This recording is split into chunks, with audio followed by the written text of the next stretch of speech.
네, 여러분 반갑습니다. 김남규입니다. 일주일 동안 잘 지내셨어요? 자, 우리 오늘 수업을 시작하기 전에 한 가지 미리 좀 안내 말씀을 드리면 여러분들 이미 홈페이지나 K푸시를 통해서 확인을 하셨겠지만 이번 돌아오는 토요일에 신입생 오리엔테이션을 진행하려고 합니다. 5월 30날이죠. 5월 30날 11시에 당연히 온라인으로, 줌으로 오리엔테이션을 진행할 예정이니까 재학생 2학년 분들은 해당이 없고요. 이번에 입학하신 신입생 분들은 반드시 참여해 주시면 감사하겠습니다. 약간의 배경 설명을 드리면 늦어도 너무 늦었죠. 우리 오리엔테이션 지금 뭐 5월 말에 오리엔테이션을 한다라는 게 사실 말이 안 되는데요. 여러 가지 비하인드 스토리가 있었습니다. 그래서 잘 아시겠지만 온라인, 오프라인 수업 진행 방향이 계속 변해왔기 때문에 어떻게 해서든지 저희 또 제가 설명드렸지만 강의실도 새로 리뉴얼 했잖아요. 그래서 좋은 강의실 여러분들한테 소개도 하고 같이 모여서 친목 도모도 하고 그래서 오프라인으로 오리엔테이션을 진행하려고 어떻게든 한번 방법을 찾아오느라 조금 늦었는데 결국에는 이번 학기에 오프라인 행사를 갖기가 어렵게 됐잖아요. 잘 아시다시피. 그래서 지금이라도 늦었지만 온라인 오리엔테이션을 진행하는 게 맞지 않냐 해서 네, 다음 주 이번 돌아오는 5월 30날 토요일에 진행을 하게 됐습니다. 오리엔테이션 자료는 사실 여러분 학기 초에 배포해드린 자료의 내용이 다 들어있긴 한데요. 아무래도 직접 저희가 설명을 드리는 거랑 그냥 자료로만 보시는 거는 다를 것 같아서 그날 저도 당연히 온라인으로 참석을 하고요. 우리 부원장님, 또 트레이딩 시스템 전공주임 교수님, 교학팀장님, 선생님, 교학팀 선생님도 새로 오셨어요. 해서 여러분들과 같이 상견례를 하면 좋을 것 같고요. 교학팀에서 우리 업무를 도와주는 우리 조교 학생들, 그리고 원우 회장님, 그리고 원우회의 이제 임원분들께서 같이 참석하시고 여러분들 신입생분들도 참석을 하셔서 같이 인사를 나누는 그런 시간을 갖도록 하겠습니다. 자, 그래서 그날 저희가 준비한 내용도 당연히 뭐 졸업 관련된 내용, 그리고 랩 배정 관련된 내용, 등등 해서 여러 가지를 소개를 해드릴 거고요. 여러분들이 또 저희가 생각하지 못한 그런 질문들이 충분히 있을 테니까 그런 질문들을 가감없이 해주시면은 저희가 이제 남은 학기 운영하고 여러분들 남은 졸업하기까지 대학원 생활 잘 진행할 수 있도록 여러 가지 행정 체계를 잡는 데 도움이 될 것 같습니다. 자, 오늘 수업은 조금 짧게 진행하려고 합니다. 오늘 뉴럴 네트워크이죠. 지난주에 뉴럴 네트워크 앞부분 그 포워드 인덕션까지 받고 이번 주에는 나머지 부분을 다루게 될 텐데 원래 계획은 뉴럴 네트워크 나머지 부분을 다루고 어세스먼트 부분을 같이 이어서 다루려고 했어요. 그래서 여러분 그 가상대학에 보면 뉴럴 네트워크와 어세스먼트 강의 자료가 같이 올라가 있는 거를 보실 수 있겠는데 제가 나름 노하우를 터득한 게 표지를 마지막에 찍는 지난주까지만 해도 표지 먼저 찍고 수업 녹화를 하니까 오늘 수업을 얼마나 하게 될지를 몰랐단 말이에요. 근데 뒤늦게 깨닫게 돼서 수업을 먼저 찍고 지금 다 찍은 상태에서 표지를 찍고 있습니다. 근데 보니까 오늘 배울 뉴럴 네트워크 굉장히 어렵거든요. 뭐 편미분 나오고 뭐 굉장히 어려워요. 그래서 이거를 다 하고 나서 또 어세스먼트는 제가 생각하기에 이번 학기 우리가 배워야 될 내용 다 중요하지만 그 중에 여러분이 가장 심혈을 기울여야 되고 다고 생각하고 저도 굉장히 이제 많은 노력을 기울여서 만든 강의 노트가 어세스먼트인데 뉴럴 네트워크하고 어세스먼트를 일부 나가면 흐름이 끊어질 것 같아요. 특히나 오늘 할 게 굉장히 어렵기 때문에 그래서 오늘은 좀 짧게 그래서 한 1시간 반 정도 수업이 진행될 것 같고요. 오늘은 단축 수업을 하도록 하고 어세스먼트는 강의 노트만 먼저 올리고 다음 주에 이어서 진행하도록 하겠습니다. 자, 그럼 수업 시작하도록 하겠습니다. 자, 그럼 오늘 같이 공부할 내용들을 살펴보도록 하겠습니다. 우리 뉴럴 네트워크 지난주에 이어서 볼 예정이고요. 지난주에 같이 봤던 내용들을 한번 인덱스만 살펴보면 우리 매트릭스에 대해서 살펴봤잖아요. 뭐 벡터, 매트릭스 어레이 이런 것들, 그리고 행렬에 대한 여러 가지 오퍼레이션을 넘파이를 이용해서 수행하는 것을 알아봤었고요. 그리고 퍼셉트론이라는 개념을 살펴봤었죠. 우리가 퍼셉트론을 사용한다기보다는 퍼셉트론을 이어 붙여서 또 몇 가지 아이디어를 얹혀서 뉴럴 네트워크를 사용하기 때문에 퍼셉트론이라는 것을 먼저 살펴봤습니다. 그리고 본격적인 뉴럴 네트워크의 구조를 살펴봤고요. 뉴럴 네트워크는 순방향과 역방향으로 동작이 반복적으로 이루어지게 되는데 지난주에 마지막에 살펴봤던 거는 순방향으로 추론을 하는, 여기까지 우리가 살펴봤습니다. 이제 오늘 살펴볼 내용은 비교적 명확합니다. 오늘 살펴볼 내용은 백프로퍼게이션, 그러니까 역전파만 살펴보면 되는데, 자, 백프로퍼게이션을 살펴보면 되는데, 백프로퍼게이션을 하기 위해서 몇 가지 좀 알아야 할 개념들이 있고요. 그 중에 가장 핵심적이고 어려운 게 미분입니다. 미분은 저희 고등학교 때 배울 때도 어려웠고요. 대학 다닐 때도 굉장히 어려웠고 지금도 여전히 어려운데 미분에 대해서 정말 뭐 꼼꼼하게 하자는 게 아니라 미분이 이러이러한 용도로 사용된다라는 거를 한번 리뷰하는 정도로 보게 될 거고요. 그리고 미분뿐만 아니라 우리 고등학교 때는 미분만 배웠잖아요. 근데 편미분이 사용되게 됩니다. 그래서 편미분의 개념에 대해서도 살짝 알아보도록 할 겁니다. 그 후에 이런 편미분의 개념들을 사용해서 또 연쇄 법칙이라는 것도 알아볼 거고요. 또 옵티마이저, 뭘 옵티마이저 한다는 얘기인지 모르겠지만 옵티마이저에 대해서도 살펴볼 겁니다.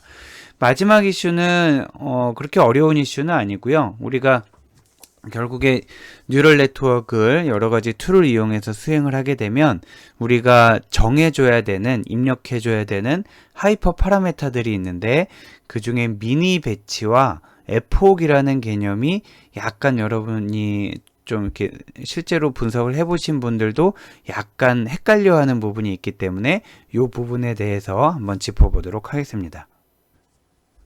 첫 번째 주제로 미분, differential calculus, 미분학 이렇게 얘기를 하죠. 미분에 대해서 같이 살펴보도록 할 텐데 미분은 우리 고등학교 때도 굉장히 어렵게 배웠잖아요. 아직 뭐 접할 기회가 없으셨던 분도 물론 있을 것 같고요. 문이과에 따라서요. 예, 그때도 어려웠던 게 요거 지금 한 페이지 준비했거든요. 한 페이지를 보고 갑자기 깨달아지거나 이렇지는 않을 겁니다. 그래서 예전에 이해하셨던 분들은 한번 리뷰를 간단히 한다 생각하시고요. 그렇지 않은 처음 접하시거나 예전에 이해를 못 하셨던 분들은 그냥 이런 개념이구나 하고 넘어가셔도 좋고, 개인적으로 관심이 있으시면 다시 이제 뭐 인터넷이나 여러 책을 보고 공부를 하셔야 되겠습니다. 미분의 정의를 보면 포멀한 정의에다가 제 나름대로의 해석을 더해서 약간 인포멀하게 만들었는데요. 자, 함수에서 정의역 x축으로 우리가 얘기를 하면 되겠습니다. x축의 변화에 따른 치역 y축의 순간 변화율이다, 이렇게 정의가 되는데, 일단 차분이라는 개념을 먼저 한번 볼까요? 보면 자, 이렇게 돼 있고요. 자, 다시 그리겠습니다. 이렇게 돼 있고, 만약에 어떤 점이 하나 있어요. 점이 하나 있고 멀리 점이 하나 있어요. 그러면 이 두 점 사이에는 x축 증가량 분의 y축 증가량이 있을 거잖아요. x축이 이만큼 늘어났고 y축은 이만큼 늘어났겠죠. 만약에 x축이 1만큼 늘어났고 y축이 2만큼 늘어났다면은 두 점을 잇는 기울기는 1분의 2 해서 2가 됐을 거라는 거죠. 자, 그런데 지금 보면 두 점이 x축이 1만큼 떨어져 있잖아요.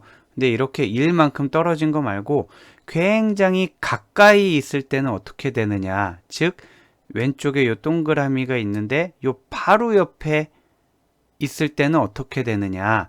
이거를 나타내는 게 이제 순간 변화율이라는 의미입니다. 즉 X축 증가량 분의 Y축의 증가량을 구하는데 X축이 아주 조금 변화했을 때 그때 Y가 얼마나 변화했는지를 보겠다라는 거고요. X축이 정말 눈곱만큼 증가했는데 Y축이 어마어마하게 증가했다. 그러면 기울기가 굉장히 급격하다라고 볼 수 있는 거고요. X축이 조금 변화했더니 Y축이 더 조금 변화했다. 그러면 기울기가 완만하다라고 생각을 하시면 되겠습니다.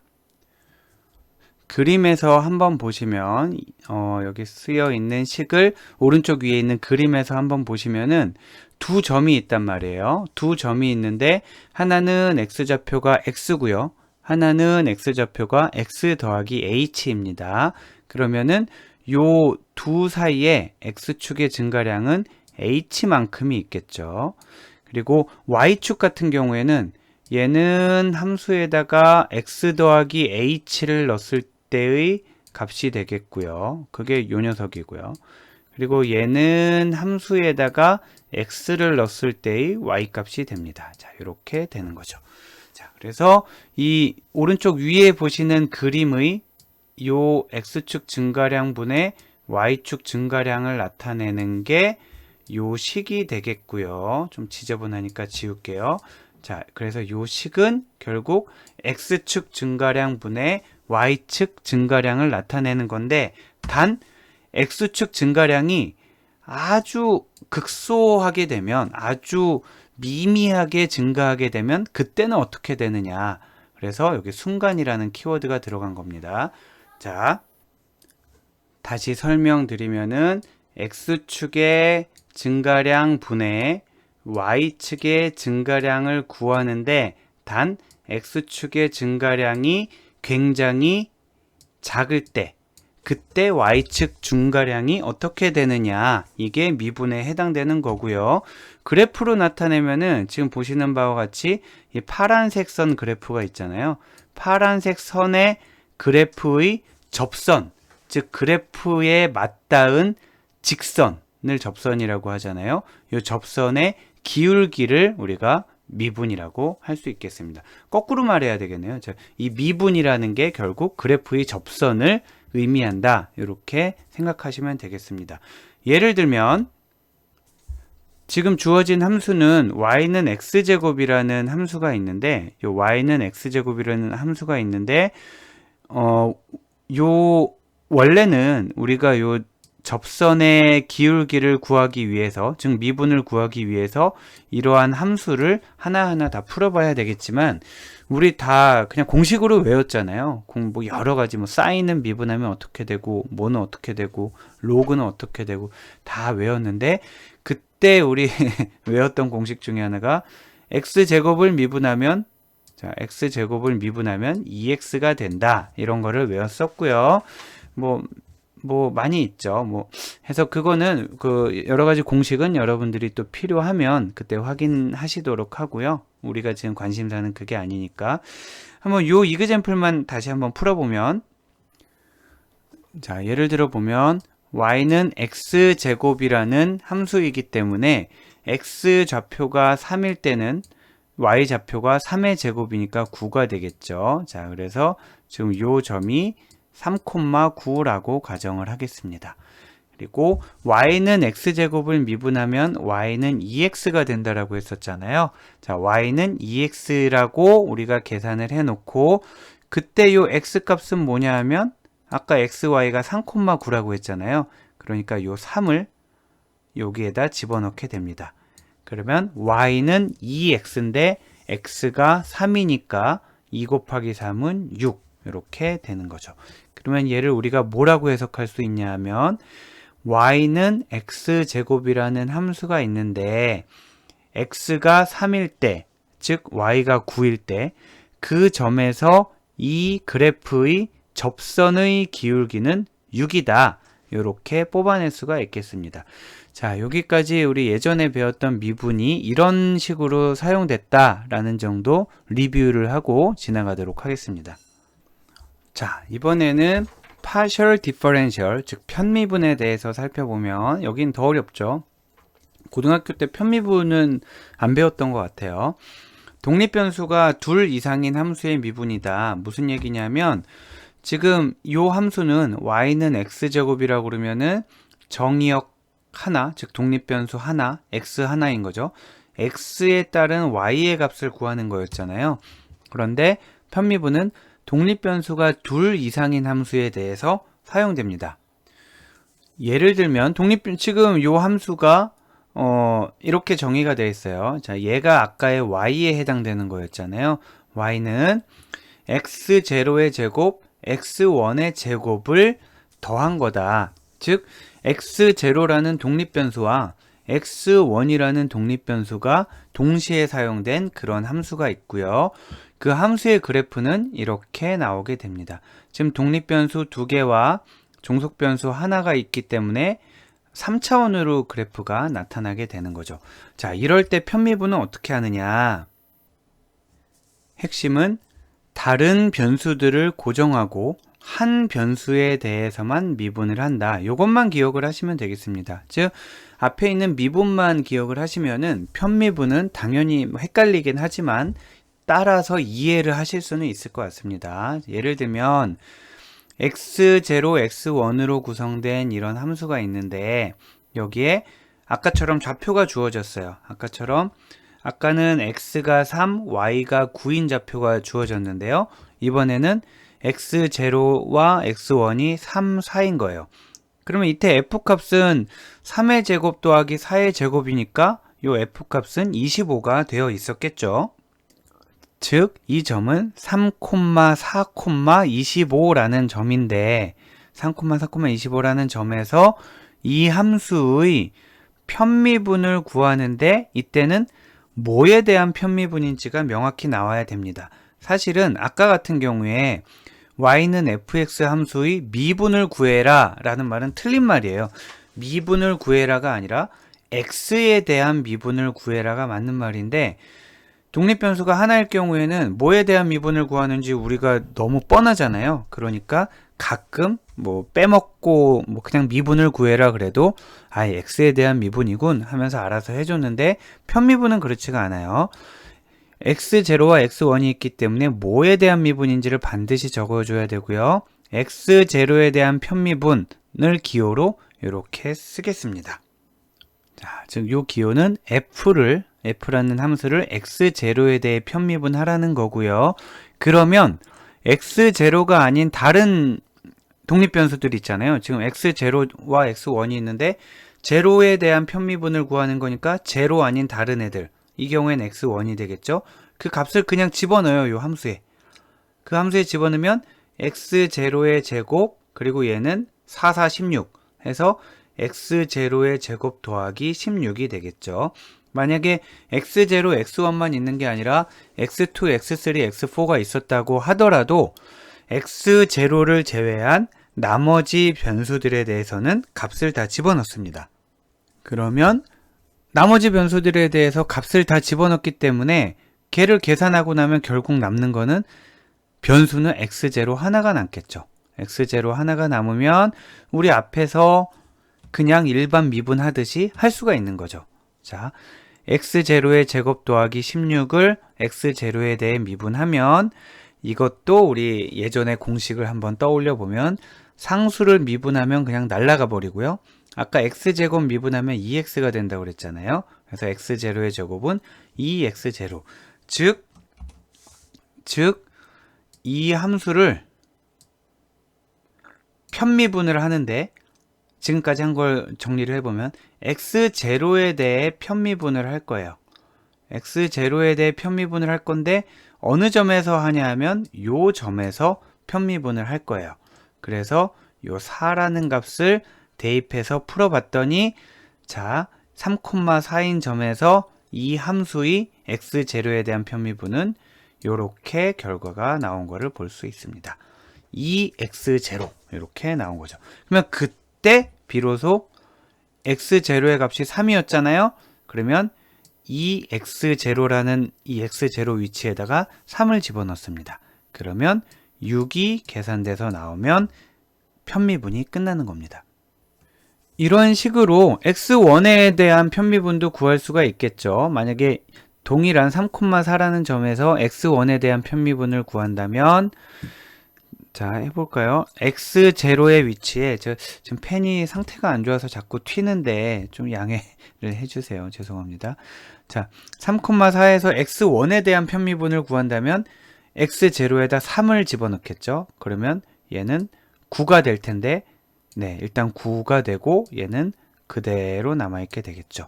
그 상태에서 미분을 하게 되면은, 자, x1에 대해 미분을 하게 되면 상수는 날아가고요. 9가 날아가고 결국 2x1이 되겠죠. 그때 4라는 거를 집어넣게 되면 8이 되겠습니다. 즉, 동일한 함수에 대해서 3,4라는 점에서 x0에 대한 편미분은 6이 되겠고요. x1에 대한 편미분은 8이 되겠고, 이렇게 당연히 서로 다른 값이 나올 수 있겠습니다. 지금 같은 경우에는 독립변수가 두 개였잖아요. x1, x2 이렇게 두 개가 있었는데 n개가 있을 수 있겠죠. 그런 경우에 이렇게 나타낼 수가 있겠습니다. 즉, 우리 지금 구한 거는 x1, x2에 대한 편미분만 구했으니까 아까 요 점에서 구했다라고 생각하면 얘는 6이 될 거고 얘는 8이 될 거고 이렇게 쭉쭉쭉쭉쭉쭉 나가게 되겠죠. 자, 그래서 이러한 여러 개 n개의 변수에 대해서, 즉 n차원 벡터에 대해서 편미분을 하면 지금 보시는 바와 같이 이런 식으로 나타낼 수가 있겠고요. 그런데 우리는 벡터를 편미분할 게 아니고 행렬을 편미분할 거예요. 우리 지난 시간에 배웠던 그 가중치 행렬 있잖아요. 가중치 행렬이 가로와 세로, 즉 2차원으로 나타난 행렬이었기 때문에 그 행렬에 대해서 편미분을 수행하면 이런 식으로 나온다라는 겁니다. 우리가 편미분을 직접 수행할 일은 없고요. 지금 뉴럴 네트워크가 어떻게 가능한 건가 라는 거를 이해하는 과정이니까 지금까지 설명드린 내용을 당연히 다 이해하시기 어려울 거예요. 짧은 시간에 했기 때문에 한번 핵심만 요약하면 자, 미분이라는 거는 x축의 변화에 따른 y축의 순간 변화율이다. 그런데 독립변수가 둘 이상인 경우에는 각각의 독립변수에 대해서 미분을 해야 되는데 그걸 편미분이라고 한다. 우리한테 필요한 거는 요 가중치 행렬에 대한 편미분을 할 건데, 그래서 만약에 가중치 행렬이 뭐 2 곱하기 3이었다. 2 곱하기 3의 가중치 행렬이었다. 그러면은 6개의 원소가 있게 되잖아요. 그럼 6개 각각에 대해서 편미분을 하면 행렬에 대한 편미분을 수행한 게 된다. 이렇게만 정리를 하고 넘어가도록 하겠습니다. 자, 그럼 신경망에서 우리가 왜 지금 미분을 다루고 있는지를 다시 같이 한번 살펴볼 텐데, 체인룰은 연쇄 법칙이라고 해서 지금 살펴볼 건 아니고요. 뒤에서 살펴보도록 하겠습니다. 신경망에서는 우리가 어떤 미분을 구하냐면 손실 함수에 대해서 특정 매개 변수의 미분을 계산합니다. 즉, 지난주에 우리 잠깐 언급드렸던 걸 생각해보면 포워드 인덕션을 하면 처음에는 가중치를 아무 값이나 넣는다고 그랬잖아요. 아무 값이나 넣어서 계산을 해보면 실제 타겟과 우리가 예측한 타겟은 차이가 있게 되고요. 그 차이만큼 페널티를 구한다고 그랬잖아요. 손실 함수를 나타내는 법도 여러 가지가 있다라고 배웠습니다. 자, 그렇게 해서 아무튼 뭔가 오차가 발생했을 때 그 오차가 매개 변수에 대해서 어떤 영향을 받느냐라는 거예요. 예를 들어 매개 변수가 5개 있었을 때 1번 매개 변수가 변하면 오차가 얼마나 변하나, 2번 매개 변수가 변하면 오차가 얼마나 변하나, 즉 해당 매개 변수의 값을 미분이니까 아주 조금 변화시켰을 때 손실함수가 얼마나 변하는지를 보겠다라는 거예요. 기본적으로는 이렇죠. 뒤에 좀 복잡한 얘기가 나오겠지만 어떤 뭐 예를 들면 x0라는 매개 변수가 있었는데 요 매개 변수를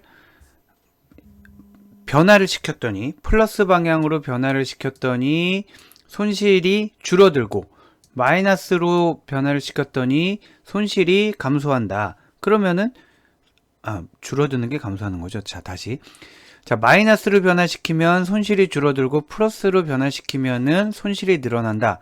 그럼 손실이 줄어들게 하기 위해서 마이너스 쪽으로 매개 변수 값을 조금 변화시키겠다. 이런 개념이 될 겁니다. 자, 이상의 개념을 조금 더 쉽게 이해하기 위해서 계산 그래프라는 것을 우리가 도입해서 사용해 볼 수가 있는데, 이 그림은 밑바닥부터 시작하는 딥러닝 이라는 그런 책이 있어요. 제가 원투에 있는 내용들을 많이 참고를 했는데, 지금 이 페이지뿐만 아니라 뒤에 나오는 여러 그림들은 그 밑바닥부터 시작하는 딥러닝에서 발췌한 것임을 미리 말씀드리고요. 자, 한번 그림을 살펴보겠습니다. 왼쪽 거를 먼저 볼게요. 한 개에 100원짜리인 사과를 두 개를 구매를 했을 때 만약에 세금이 10% 붙는다고 하면 얼마일까요? 한 개 100원짜리 사과 두 개면 200원. 200원에 10% 붙으면 20원이 붙어서 총 220원이잖아요. 네. 그거를 계산하는 과정을 한번 그래프로 나타내 보자. 이런 의미입니다. 예를 들면 이렇게 되는 거예요. 여기 사과가 있어요. 자, 여기 사과의 금액이 100원이라고 정해져 있습니다. 사과는 100원. 그리고 사과의 개수는 2개. 그리고 소비세는 10%가 붙어야 되니까 금액 더하기 10% 하면 곱하기 1.1 하면 되잖아요. 그래서 얘는 1.1을 곱하기 이 세 번째 것 때문에 좀 뒤에 헷갈리기는 합니다만, 자, 그래서 여기 100에다가 100원 하나에, 그리고 수량은 2개, 그리고 세금은 1.1 이렇게 하게 됐습니다. 그래서 처음에 곱하기라는 노드를 만나서 100 곱하기 2를 했더니 200이 됐고요. 또 곱하기라는 노드를 만나서 200 곱하기 1.1 했더니 220이 되는, 그래서 카드 결제가 이루어지는 요게 순전파에서 계산을 하는 과정이 되겠습니다. 자, 그럼 얘가 역전파에서는 어떻게 적용되는지를 보겠습니다. 오른쪽에 있는 그림을 보시면 오른쪽에서 좀 까맣게 진하게 써져 있는 거 있잖아요. 이렇게 진하게 써져 있는 것들, 요거는 아까 순전파 할 때 살펴봤던 거니까 그냥 참고를 하시면 되겠고요. 회색 약간 흐릿흐릿하게 써 있는 것들 있잖아요. 요런 것들이 지금 새로 역전파에서 구하는 것들입니다. 자, 마지막을 살펴볼까요? 마지막 결제 단계는 무조건 1입니다. 자, 결제 단계는 1입니다. 그 말은 뭐냐 하면 전체 총합, 즉 사과의 개수, 사과의 단가, 소비세를 다 고려한 전체 총합이 1이 증가하면 내가 계산해야 될 금액은 얼마가 증가하느냐? 1이잖아요. 전체 총 금액이 1이 증가하면 내가 계산할 금액은 1이 증가하는, 너무나 당연한 얘기라서 오히려 헷갈리는 겁니다. 자, 만약에 전체 총 금액이 10원이 증가하면 내가 계산해야 될 금액도 10원이 증가하는 거잖아요. 1이 증가했을 때 1이 증가한다. 자, 얘는 이렇게 되는 거. 어디를 먼저 보는 게 좋을까요? 여기를 먼저 이렇게 볼게요. 이 회색을 보면 하나에 100원인 거를 두 개를 구입해서 10%가 붙어서 220원을 냈는데, 만약에 두 개가 아니라 개수가 1 증가했어요. 자, 개수가 1 증가해서 두 개가 아니라 세 개가 됐어요. 그러면 아까보다 얼마가 증가할까? 계산해야 되는 값이. 자, 다시 생각해 보면 사과 하나를 구매하면 원래 100원인데 소비세까지 110원이 느는 거 아니에요. 그래서 만약에 사과 개수가 1 증가하게 되면은 전체 지불해야 될 금액이 110이 증가하게 된다 라고 해서 회색으로 써둔 거고요. 요 위에 여기를 살펴볼까요? 여기를 살펴보면 사과 하나의 가격이 1원 증가하면, 다른 것들이 다 고정돼 있을 때 사과 하나의 가격이 1원 증가하면은 전체 총액은 얼마가 증가하느냐? 사과 하나의 금액이 1원 증가하면 2개를 샀으니까 2원 증가할 거고 세금이 붙으니까 2.2원이 증가하잖아요. 그거를 여기 계산을 해둔 겁니다. 자, 소비세 여기가 좀 이게 좀 문제가 약간 아주 나이스하진 않은데요. 소비세가 몇 프로 증가하는 게 아니라 소비세가 여기 1.1이었는데 만약에 2.1이 된다면, 자, 뭐든지 계산 그래프에서 역전파를 구할 때는 해당 노드가 1 증가했을 때를 살펴봐야 되기 때문에 소비세가 1 증가한다면 이렇게 보는 건데, 사실 소비세가 1 증가한다라는 건 100% 증가한다는 거잖아요. 그러니까 좀 말이 안 되기는 합니다만, 아무튼 소비세가 1 증가했을 때 전체 금액이 얼마나 변화하는가를 보면, 사과 하나에 100원, 2개니까 200원, 소비세가 1 증가하면, 즉 100% 증가하면 200원이 증가하겠죠. 그래서 이렇게 해둔 겁니다. 자, 이렇게 고정된 상태에서 한번 중간 노드를 또 보면, 자, 요 단계를 보자고요. 요 단계는 아까 100원 곱하기 2개를 해서 200원이 됐었는데, 만약에 요 단계가 200원이 아니라 201원이었다 그러면 총액이 얼마가 되냐라는 거예요. 자, 총액이 얼마나 증가하느냐. 요거는 요 노드에다가 우리가 아까 1.1이라는 거를 곱해서 220이 됐었던 거를 기억을 한다면, 만약에 여기가 더하기 1이 된다 그러면은 그거의 1.1배만큼이 여기서 증가하게 되겠죠. 자, 이렇게 됩니다. 그래서 요 노드에서의 1이 증가한다라는 거는 최종 결제할 금액이 1.1이 증가한다라는 겁니다. 즉, 지금 화면에 보시는 그 역전파에서 약간 흐릿하게 쓴 2.2, 110, 200, 1.1, 1, 이 값이 의미하는 바는 뭐냐면, 그 위치에 있는 값이 1 늘어났을 때 총 지불 금액이 얼마만큼 변화하는지를 나타내고 있는 겁니다. 자, 이것을 이해하고 다음 이슈로 넘어가도록 하겠습니다. 그런데 앞에 거를 살펴보니까 이게 쉽지 않다라는 거예요. 지금 굉장히 단순한 것임에도 불구하고 사과가 1 증가하면 어떻게 되지? 개수가 1 증가하면 어떻게 되지? 이거를 머릿속으로 계산을 하는 게 계산이 어려운 게 아니라 되게 헷갈리잖아요. 자, 이런 거를 계산할 수 있는 방법이 체인 룰, 즉 연쇄 법칙이라는 겁니다. 연쇄 법칙은 굉장히 요긴하면서 어려운데 신경망의 백 프로퍼게이션을 이해하기 위해서는 반드시 필요한 개념입니다. 자, 합성 함수에 대해서 미분을 하는 법칙을 연쇄 법칙이라고 하고요. 합성 함수 전체의 미분은 개별 함수의 미분을 이용해서 구할 수가 있다는 거예요. 자, 합성 함수 전체의 미분은 개별 함수의 미분을 이용해 구할 수 있다라는 거예요. 지금 이 앞에 있는 신경망을 봐도 여기에서도 함수가 하나 있고 또 함수가 있고 이렇게 되잖아요. 그러니까 함수 여러 개가 합성되어 있는 형태가 되는 겁니다. 얘도 마찬가지 합성함수예요. 하나는 x 더하기 y라는 안에 들어가 있는 함수가 있고요. 또 하나는 그거의 제곱이라는 또 다른 함수가 있는 거죠. 자, 다시 읽어볼까요? 합성함수의 미분은 개별함수의 미분을 이용해서 구할 수 있다. 이거를 신경망에 적용해보면 신경망 전체의 미분은 각 노드에서 국소적으로 미분을 계산해서 구할 수 있다. 왜냐? 이러한 법칙 때문에. 이게 무슨 법칙이냐? 연쇄 법칙. 이렇게 되는 거죠. 예를 들어서 살펴보도록 하면 아까 잠깐 봤지만 g는 x 더하기 y의 제곱이다 라고 주어져 있습니다. g는 x 더하기 y의 제곱. 제가 펜이 지금 이상해서 이렇게 막 선을 긋거나 하면 튀니까 그냥 체크만 하도록 할게요. 자, g는 x 더하기 y의 제곱이다. 그런데 얘는 두 가지 함수의 조합이라는 거죠. g는 t제곱이고, 근데 t가 뭐냐면 x 더하기 y라 이렇게 된 거죠. t는 x 더하기 y고 g는 t의 제곱이니까 결국 g는 x 더하기 y의 제곱이라는 합성 함수가 되는 겁니다.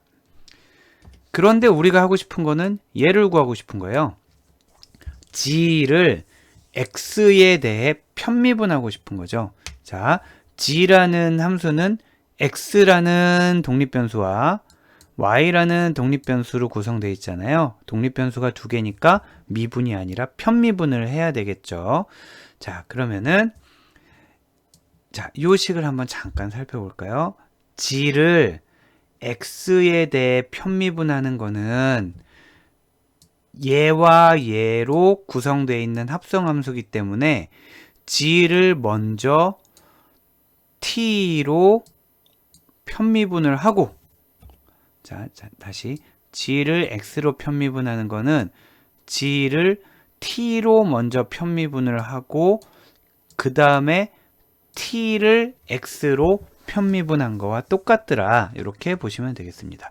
다시 g를 x로 편미분해야 되는데 그거를 쪼개서 하게 되면 g를 t로 편미분하고 t를 x로 편미분한 거다 해서 편미분하는 거를 살펴보면 g는 t제곱에서 얘를 t에 대해서 편미분을 하면 2t가 나오고요. 자, x제곱을 x에 대해 미분하면 2x잖아요. 자, 그리고 얘는 x 더하기 y. 자, t는 x 더하기 y인데 얘를 x에 대해서 편미분하면 y는 그냥 날아가게 돼 버리니까 요거 아까 그 편미분했던 거를 생각을 해보세요. 그 y에다가 어떤 상수값을 집어넣겠죠. 그러면 걔를 x로 편미분하면 날아가겠죠. 즉 다시 한번 생각을 해보면 x에 대해서 편미분을 하게 되면 x가 아닌 다른 변수들은 그냥 없다라고 생각하고 상수 취급을 하시면 되겠습니다. 자, 해서 t를 x에 대해서 편미분하면 1이 되는 거예요. 그러면 우리가 지금 얘를 구해야 되는데 왼쪽 거와 오른쪽 거를 구했잖아요. 걔네 각각이 2t하고 1이잖아요. 그럼 얘네 둘을 곱하면 결국 2t가 된다 하는 게 오른쪽에 나와 있습니다. 자, g의 x에 대한 편미분은 g의 t에 대한 편미분 곱하기 t의 x에 대한 편미분인데 얘네 각각은 2t하고 1이니까 곱하면 2t가 되고요. 자, t라고 쓰지 않고 t가 사실은 x 더하기 y였잖아요. 그래서 2x 더하기 y라고 쓰면 최종적으로 얘를 x에 대해서 미분한 값이 되겠습니다. 자, 결론 다시 g를 x에 대해서 편미분한 값은 2x 더하기 y다. 요게 연쇄 법칙을 이용한 이그젠플이 되겠습니다. 자, 지금 요 위에 보시는 식은 앞 페이지에서 본 식과 동일하고요. 얘를 네트워크로 표현하면 어떻게 되는지 한번 살펴볼게요. 이번에는 흐린 색으로 나타난 게 순방향인데 보면 x가 있고요. y가 있고 더해서 t가 됐잖아요. t에다가 제곱이라는 표시입니다. 자, t에다가 제곱을 했더니 g가 된 이런 상태가 되겠습니다. 얘를 지금 이 값들을 요놈, 요놈, 요놈, 요놈들을 편미분을 해보는데 조금 더 정확히 말씀드리면 g에 대해서 자, g라는 값이 x, y, t, g에 대해서 어떻게 변화하는지를 보고 싶은 거예요. 즉, 요 위치에서는 g 값을 g로 편미분하고요. 요 위치에서는 g 값을 t로 편미분하고요. 자, 요 위치에서는 g 값을 x로 편미분하고 요 위치에서는 g 값을 y로 편미분하겠다는 얘기입니다. 자, 여기는 그냥 변수 하나가 g이기 때문에 g를 g로 편미분하면 무조건 1이 될 거예요. 자, 똑같잖아요. 위아래가 똑같으면 무조건 1입니다. 자, 여기가 1이란 얘기는 g 값이 1 변하면 g 값이 1 변한다는 얘기예요. 너무나 당연한 얘기죠. 자, g를 g로 편미분하면 1이 되는 거고요. 여기부터인데 여기서 g를 t로 편미분하게 되는 거죠. 자, 요 놈을 하게 되는 겁니다. g를 g로 편미분하는 거는 지금 써도 되고 안 써도 되는 건데 연쇄 법칙을 좀 더 리얼하게 보이기 위해서 어차피 1이니까 의미는 없습니다. 자, 옆에 있는 거를 살펴볼게요. 얘는 지금 이 위치에서는 g를 t로 편미분하는 요거를 구해야 되는 거예요. 자, 요거를 구해야 t 값이 1 변할 때 혹은 t 값이 아주 조금 1이 아니라 아주 조금 변할 때죠. t 값이 아주 조금 변할 때 g 값이 얼마나 변하는지 살펴보겠다라는 거예요. 자, 그럼 여기서 살펴보고자 하는 거는 g를 x로 편미분하는 거를 구해야 되는 거죠. 그래야 x가 아주 조금 변할 때 g가 얼마나 변하냐, 요거를 구하고자 하는 거잖아요. g를 x로 편미분하는 건데 요거 우리 앞 페이지에서 봤잖아요. 얘는 당장은 못 구하니까 g를 t로 편미분, t를 x로 편미분. 그래서 요렇게 쪼개진 겁니다.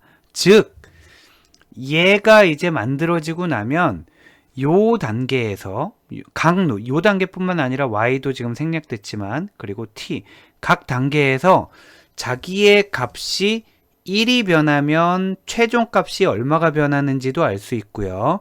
그리고 자기의 값이 아주 조금 변하면 최종 값이 얼마만큼 변하는지 알 수 있다라는 거예요.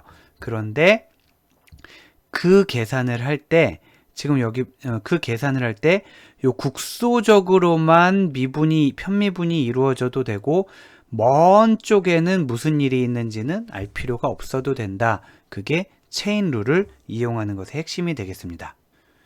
자, 마무리를 지어 볼까요? 이제 오른쪽에는 이제 왼쪽에 이제 계산된 값을 오른쪽에 대입만 하면 되는 건데, 편미분 g를 g로 편미분한 거는 1이 된다고 했고요. 그리고 여기는 얘는 1이 되니까 g를 t로 편미분한 거, 그건 아까 우리 계산한 거 있죠. 2t. 그래서 2t라고 적고 2x 더하기 y라고 적으면 되겠고요. 또 여기도 볼까요? 얘는 나눠지고요. 자, g를 t로 편미분하고 t를 x로 편미분한 거, 요 값이 되잖아요. 자, 요 값을 구해봤더니 얘도 역시 2x 더하기 y가 돼서 이렇게 나왔다. y에 대해서 구해봐도 똑같습니다. 뭐 2x 더하기 y 이렇게 나오게 됩니다. 그래서 지금까지 여러분 이제 기억하실 거는 뉴럴 네트워크에서 여러 가지, 얘네가 이제 나중에 가중치 역할을 하게 될 텐데, 가중치 값이 변함에 따라서 손실함수 값이 달라지게 될 텐데, 가중치 값이 얼만큼 변하냐에 따라 손실함수 값이 얼만큼 변하는지가 정해질 거고요. 그러면 당연히 알고 싶은 게, 어떤 특정한 가중치가 아주 조금 변했을 때 손실함수가 얼마나 변하는지를 알고 싶고, 그게 이제 편미분인 거죠.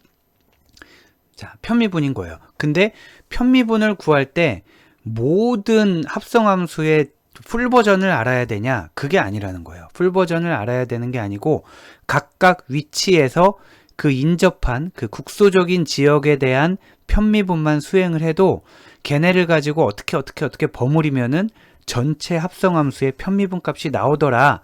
그게 연쇄 법칙이 되는 겁니다.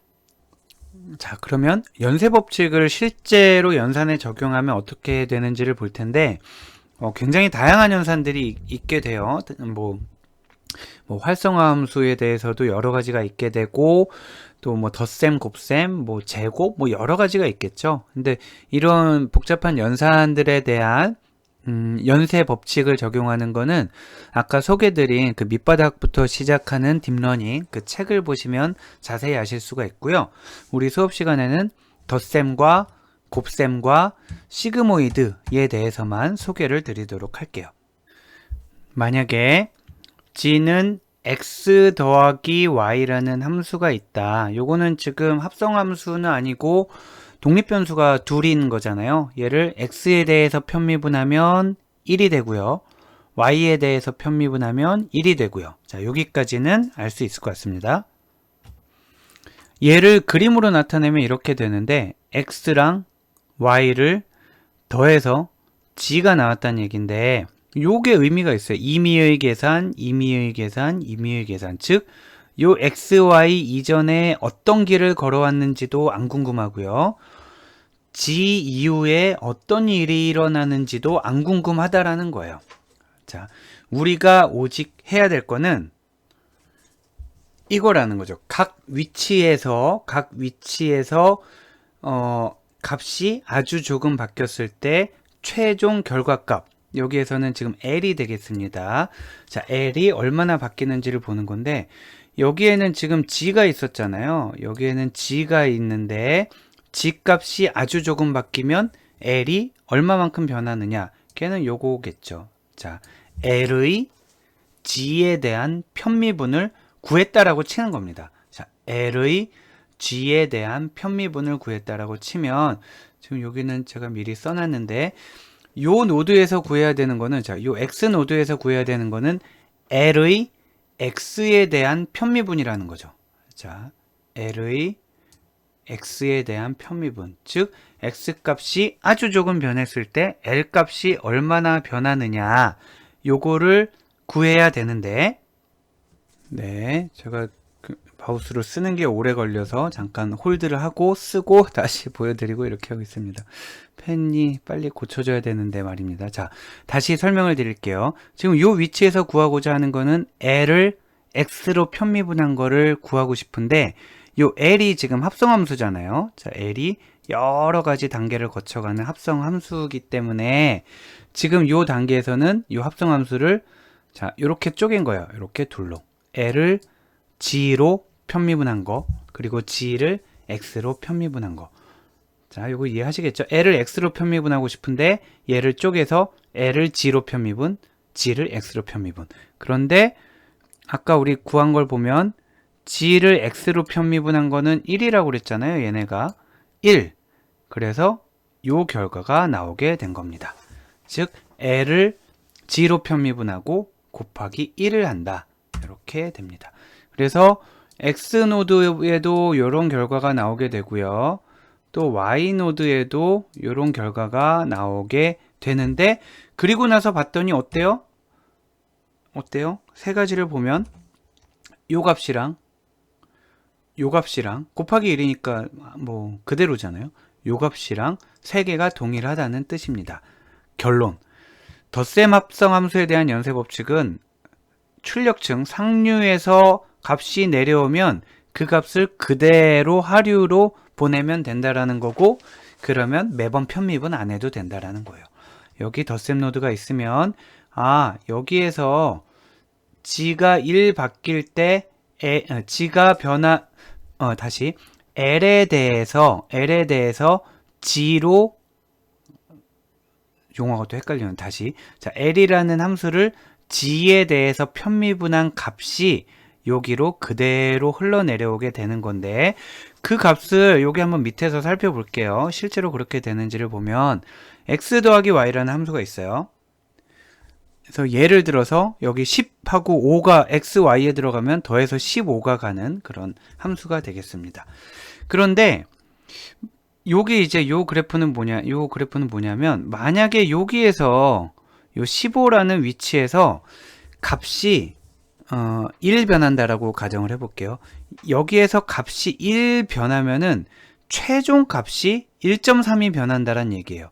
자, 이 뒤에 어떤 노드들이 있는지는 모르겠어요. 어떤 노드들이 있는지는 모르겠지만 여기에서 1이 증가하면 최종 값도 1.3이 증가한다는 얘기예요. 요 얘기가 1이 증가하면 최종은 1.3이 증가하고요. 1이 감소하면 최종은 1.3이 감소하는 그런 상황이 되겠습니다. 예를 들면 뭐 여기 뭐 이런 게 있다라고 칠게요. 곱하기 해서 뭐 1.3 뭐 이런 게 펜이 참 안 되네요. 자, 아무튼 그렇습니다. 자, 여기에서 1이 증가하면 최종에서 1.3이 증가한, 만약에 그렇다면 여기가 그렇다면 얘도 마찬가지로 1이 증가하면 최종 결과값에 1.3을 영향을 미치게 되고, 얘도 마찬가지로 최종 결과값에 1.3을 영향을 미치게 된다는 겁니다. 그래서 이 덧셈 법칙을 우리가 체인롤에서 덧셈 합성 함수에 대한 연쇄 법칙을 알고 있다면 여기를 매번 계산하지 않고 여기가 얼마면 그 값을 그대로 전파만 하면 된다. 방향이 순방향과 반대니까 역전파만 하면 된다 해서 백프로포게이션이 비교적 빠른 속도로 이루어지게 됩니다. 자, 마찬가지로 곱셈 합성함수에 대해서도 살펴보도록 할 텐데, 곱셈이 이런 식으로 되어 있다고 치자는 거예요. x가 있고 y가 있고 곱해서 g가 되는 상황인데요. 자, g는 x 곱하기 y. 그러면은 g를 x에 대해서 편미분, x에 대해서 편미분하면 y를 상수 취급하자라는 거죠. 자, y를 뭐 3이라든지 5라든지 이렇게 상수 취급을 합니다. 그러면은 얘를 x에 대해서 편미분하면 그 상수값이 그대로 남게 되는 거예요. 예를 들면 3x를 x에 대해서 편미분하면 3이 되고 6x를 x에 대해서 미분하게 되면 6이 되잖아요. 그것처럼 y를 상수로 보면 x에 대해 편미분하면 y가 남는 거고요. 얘를 y에 대해 편미분하면 x가 남는 그런 상황이 되겠습니다. 우측의 그래프를 보시면 지금도 방금 제가 필기를 해놨는데요. 자, 요 위치에서 알고 싶은 거는 L을, 그러니까 최종 비용 함수가 되겠죠. 손실 함수가 되겠죠.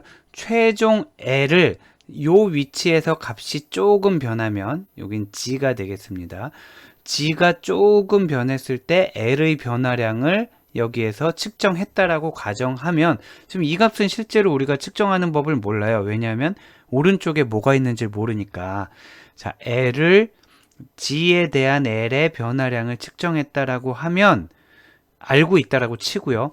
여기에선 우리가 뭘 구하려고 하냐면, 아까 여기는 G에 대한 L의 변화량을 구한 것처럼 여긴 지금 주인이 X니까 X에 대한 L의 변화량을 구하려고 하는 거예요. X에 대한 L의 변화량을 구하려고 하는데, 얘는 연쇄 법칙에 의해서 G에 대한 L의 변화량, 자, L을 G로 편미분한 거, 그리고 여긴 G를 X로 편미분한 거, 이렇게 바꿀 수가 있다라는 거죠. 근데 G를 X로 편미분한 게 아까 여기 봤더니 Y라고 그랬잖아요. 그래서 얘 대신에 Y를 집어넣게 되면 L을 G로 편미분하고 Y를 곱한 요 값이 된다라는 겁니다. 밑에 Y쪽에서는 거꾸로 일이 이루어지겠죠. 그래서 L을 G로 편미분하고 얘는 Y를 곱했는데 얘는 X를 곱한 이런 형태가 되는 겁니다. 그래서 결론만 한번 보게 되면은 곱셈 합성함수에 대한 연쇄 법칙은 상류층에서 내려온 값을 일단 그대로 써주고요. 아까 덧셈 함수는 그대로 써줬잖아요. 그대로 써줬는데 끝나는 게 아니라 반대쪽에 있는 애를 곱해주는 거예요. 자, 반대쪽에 있는 애. 자, 얘를 그대로 한번 써주고 곱하기 y, 얘를 그대로 한번 써주고 곱하기 x. 그게 한번 말이 되나 볼게요. 자, 아래에 있는 그래프에서 여기, 자, 50이라고 써 있는 부분이 있어요. 자, 10 곱하기 5를 해서 50이 됐었을 거란 말이에요. 그런데 요 위치에서 만약에 1 증가하면, 요 값이 1 증가하면 최종 비용이 1.3 증가한다라고 가정하겠습니다.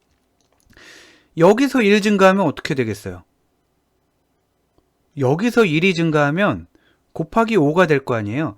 자, 여기서 1이 증가하면 5만큼 여기서 증가가 되는 거죠. 자, 여기가 11이 되면 55가 될 거고 12가 되면 60이 될 거잖아요. 자, 여기가 1 증가하면 곱하기 5에서 여기에서 5가 증가하게 되는 거예요. 그러면은 여기서 1 증가하면 아까 여기는 1 증가할 때마다 1.3이 증가한다고 그랬잖아요.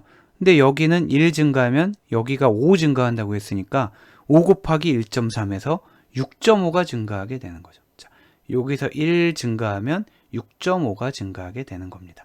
그거를 어떻게 구했냐면 여기서 1.3이 넘어왔죠. 그게 요놈에 해당되는 거예요. 자, 1.3이 넘어왔죠. 그리고 원래 있던 y값 요놈. 자, 다시 그래서 요놈과 요놈을 곱한 값이 6.5가 되는 거고요. 아래도 마찬가지예요. 요놈과 거꾸로 곱한다고 그랬죠. 요놈을 곱한 값이 13이 되는 겁니다. 한번 볼까요? 여기에서 만약에 1이 증가했다? 그러면 1 곱하기 10을 해서 여기는 10이 증가했겠죠? 근데 여기서 1이 증가할 때마다 1.3 증가한다고 그랬으니까 13이 증가했겠죠. 이렇게 볼 수가 있겠습니다. 즉 결론은 뭐냐면 여기선 1 증가하면 최종값이 1.3 증가, 여기는 1 증가하면 6.5 증가, 여기는 1 증가하면 13 증가, 이렇게 계산할 수 있다. 즉 여기까지 값만 구해지고 나면 얘와 얘를 구할 때는 요 노드만 보면 되지 그 앞뒤의 노드는 볼 필요가 없다. 이게 연쇄 법칙이다라고 다시 한번 리마인드를 하면 좋을 것 같습니다.